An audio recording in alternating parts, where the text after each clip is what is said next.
हरे कृष्णा। कल हम व्रत की चर्चा कर रहे थे। समाप्ति के दिन गोपियों सहित श्री राधा ने देवी की वंदना की और स्तुति करके गौरी व्रत को पूर्ण किया। एक ब्राह्मण को प्रसन्नतापूर्वक 1,000 गौवें तथा 100 स्वर्ण मुद्राएं दक्षिणा के रूप में देकर वे घर जाने को उद्यत हुईं। उन्होंने आदरपूर्वक 1,000 ब्राह्मणों को भोजन कराया, बाजे बजवाए और भिखमंगों को धन बंटवाया। इस समय दुर्गति नाशिनी दुर्गा वहां आकाश से प्रकट हुई, जो ब्रह्म तेज से प्रकाशित हो रही थी। उनके प्रसन्न मुख पर मंद हास्य की प्रभा फैल रही थी। वह 100 योगिनियों के साथ थी, सी से जुते हुए रथ पर बैठी और रत्नमय अलंकारों से विभूषित थीं। उनके 10 भुजाएं थी। उन्होंने रत्न सारमय उपकरणों से युक्त सुवर्ण निर्मित दिव्य रथ से उतरकर तुरंत ही श्री राधा को हृदय से लगा लिया। देवी दुर्गा को देखकर अन्य गोप कुमारियों ने भी प्रसन्नतापूर्वक प्रणाम किया। दुर्गा ने उन्हें आशीर्वाद देते हुए कहा, तुम सबका मनोरथ सिद्ध होगा। इस प्रकार गोपिकाओं को वर देकर उनसे सादर संभाषण कर देवी मुस्कुराते हुए मुखराविंद से राधिका को संबोधित करके कहने लगी। पार्वती जी बोली, राधे, तुम सर्वेश्वर श्री कृष्ण को प्राणों से भी बढ़कर प्रिय हो। जगदम्बिके, तुम्हारा ये व्रत लोक शिक्षा के लिए है। तुम माया से मानव रूप में प्रकट हुई हो। सुंदरी, क्या तुम गोलोकनाथ, गोलोक, श्रीशैल और विरजा के तट प्रांत, श्री रास मंडल और दिव्य मनोहर वृंदावन को कुछ याद करती हो? क्या तुम्हें प्रेम शास्त्र के विद्वान और रतिचोर श्याम सुंदर के उस चरित्र का किंचित भी स्मरण होता है, जो नारियों के चित्त को बरबस अपनी ओर खींच लेता है? तुम श्री कृष्ण के अर्धांग से प्रकट हुई हो, अतः उन्हीं के समान तेजस्वनी हो। समस्त देवांगनाएं तुम्हारी अंश कला से प्रकट हुई हैं।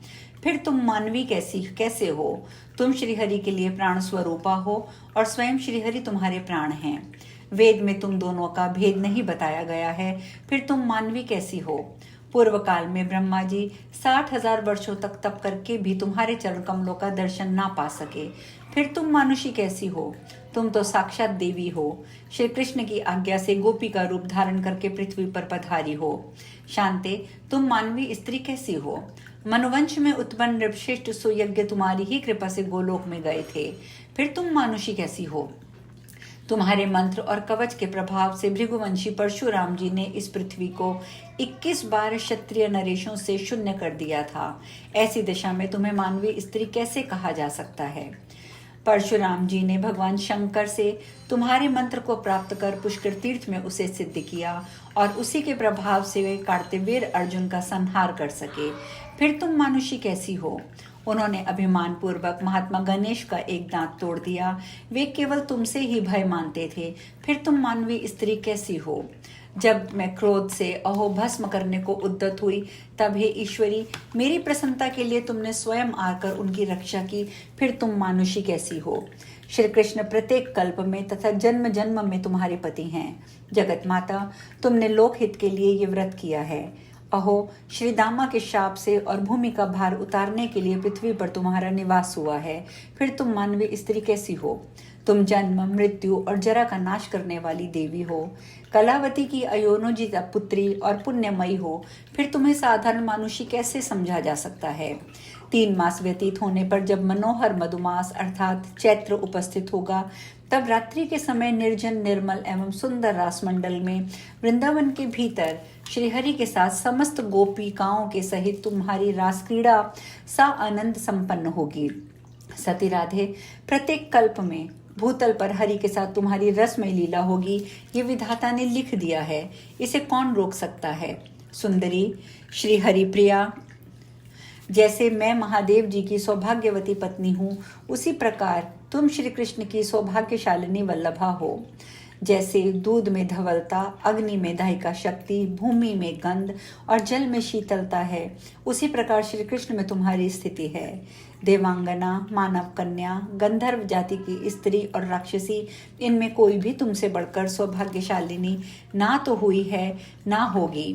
मेरे वर से ब्रह्मा आदि के भी वंदनीय परात्पर एवं गुणातीत भगवान हरि कृष्ण स्वयं तुम्हारे अधीन होंगे। पतिव्रते, ब्रह्मा, शेषनाग तथा शिव भी जिनकी आराधना करते हैं, जो ध्यान से भी वश में होने वाले नहीं हैं तथा जिन्हें आराधना द्वारा रिझा लेना समस्त योगियों के लिए भी अत्यंत कठिन है, वे भगवान तुम्हारे अधीन रहेंगे। राधे, स्त्री जाति में तुम विशेष सौभाग्यशालिनी होगी। तुमसे बढ़कर दूसरी कोई स्त्री नहीं है। तुम दीर्घ काल तक यहाँ रहने के पश्चात श्री कृष्ण के साथ गोलोक में चली जाओगी। मुने, ऐसा कहकर पार्वती देवी तत्काल वहीं अंतर्निहित हो गईं। फिर गोप कुमारियों के साथ श्री राधिका भी घर जाने को उद्यत हुई। इतने में श्री कृष्ण राधिका के सामने उपस्थित हो गए। राधा ने किशोरावस्था वाले श्याम सुंदर श्री कृष्ण को देखा। उनके श्रीअंगों पर पीताम्बर शोभा पा रहा था। वे भक्तजनों पर अनुग्रह करने के लिए कातर जान पड़ते थे। उनके संपूर्ण अंग चंचत से चंदन से चर्चित थे। नेत्र शरत काल के ऋतु के प्रफुल्ल कमलों को लज्जित कर रहे थे। मुख शरत काल की पूर्णिमा के चंद्रमा की भांति मनोहर था। उन्होंने विनोद के लिए एक हाथ में मुरली और दूसरे हाथ में लीला कमल ले रखा था। श्याम सुंदर के उस अद्भुत रूप को देखकर राधा ने वेग पूर्वक आगे बढ़कर उन्हें प्रणाम किया। उन्हें अच्छी तरह देखकर प्रेम के वशीभूत होकर वे सुध-बुध खो बैठी। प्रियतमा के मुखरविंद की बाकी चितवन से देखते देखते उनके अधरों पर मुस्कुराहट दौड़ गई और उन्होंने लज्जावश आंचल से अपना मुख ढक लिया। उनकी बारंबार ऐसी अवस्था हुई। श्री राधा को देखकर श्याम सुंदर के मुख और नेत्र प्रसन्नता से खिल उठे। समस्त गोपियों के सामने खड़े हुए वे भगवान श्री राधा से बोले। भगवान कृष्ण ने कहा, प्राणादि के राधिके, तुम मनोवांछित वर मांगो। हे गोप किशोरियों, तुम सब लोग भी अपनी इच्छा के अनुसार वर मांगो। श्री कृष्ण की ये बात सुनकर श्री राधिका का तथा अन्य सब गोप कन्याओं ने बड़े हर्ष के साथ भक्त वाल्छा कल्पतरु प्रभु से वर मांगा। राधिका बोली, प्रभु, मेरा चित्त रूपी चंचरीक आपके चरण कमलों में सदा रमता रहे। जैसे मधुप कमल में स्थित हो उसके मकरंद का पान करता है, उसी प्रकार मेरा मन रूपी भ्रमर भी आपके चरणाविंदों में स्थित हो भक्ति रस का निरंतर आस्वादन करता रहे। आप जन्म जन्म में मेरे प्राणनाथ हों। अपने चरण कमलों की परम दुर्लभ भक्ति मुझे दें। मेरा चित्त सोते जागते दिन रात आपके स्वरूप और गुणों के चिंतन में सतत निमग्न रहे, यही मेरी मनोवांछा है। गोपियां बोली, प्राण बंधो, आप जन्म जन्म से हमारे प्राणनाथ हो और श्री राधिका ही की भांति हम सबको भी सदा अपने साथ रखें। गोपियां बोली, प्राण बंधो, ये वचन आप सुन लीजिए। और गोपियों का ये वचन सुनकर प्रसन्न मुख वाले श्रीमान श्री यशोदानंदन ने कहा, तथास्तु। तत्पश्चात उन जगदीश्वर ने श्री राधिका को प्रेम पूर्वक सहस्त्रों दल से युक्त क्रीड़ा कमल तथा मालती की मनोहर माला दी।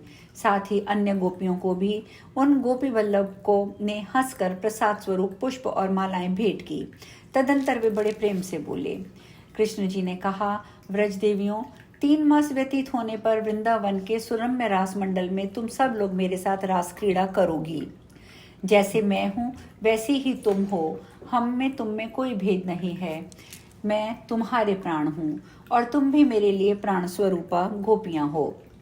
प्यारी गोपियों, तुम लोगों का यह व्रत लोक रक्षा के लिए है, स्वार्थ सिद्धि के लिए नहीं, क्योंकि तुम लोग गोलोक से मेरे साथ आई हो और फिर मेरे साथ ही तुम्हें वहां चलना है। तुम मेरी नित्य सिद्धा प्रेयसी हो। तुमने साधन करके मुझे पाया है, ऐसी बात नहीं है। अब शीघ्र अपने घर जाओ। मैं जन्म जन्म में तुम्हारा ही हूँ। तुम मेरे लिए प्राणों से भी बढ़कर प्रिय हो, इसमें कोई संशय नहीं है। ऐसा कहकर श्री हरि वहीं यमुना जी के किनारे बैठ गए। फिर सारी गोपियां भी बारंबार उन्हें निहारती हुई वहीं बैठ गईं। उन सब के मुख पर प्रसन्नता छा रही थी, मंद मुस्कान की प्रभा फैल रही थी। वे प्रेम पूर्वक बाकी चितवन से देखती हुई अपने नेत्र चकोरों द्वारा श्रीहरि के मुखचंद्र की सुधा का पान कर रही थी।